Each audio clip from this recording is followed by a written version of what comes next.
Hello friends, ఇవాళ కుండీలలో ములగ చెట్లని ఎలా పెంచుకోవచ్చో చూద్దాం. అండ్ వీటికి కావాల్సిన కేర్ కానీ తెలుసుకోవాల్సిన విషయాలు ఇలాంటివన్నీ డిస్కస్ చేద్దాం. నమస్తే, నేను Madhavi and welcome to my garden.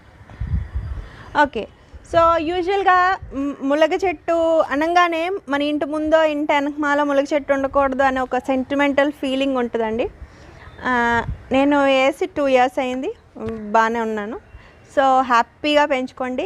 పెద్ద అంత అన్నీ ప్రతిదీ అలాగా మనం సెంటిమెంటల్గా చూసుకోకూడదండి. దీనికి ఉన్న మెడిసినల్ యూజెస్ కానీ దీని న్యూట్రిటివ్ వాల్యూస్ కానీ పోల్చుకుంటే అవన్నీ చాలా చిన్నవి అనిపిస్తాయి. అండ్ చూడండి, చిన్న మొక్క లాస్ట్ టైం కూడా చూసేవారు కదా, బిఫోర్ సీజన్లో చాలా దీన్ని సగం వరకు ప్రూన్ చేస్తాను. ఇది మళ్ళీ సెకండ్ ఇయర్ దీనికి. సో ప్రూన్ చేసేసిన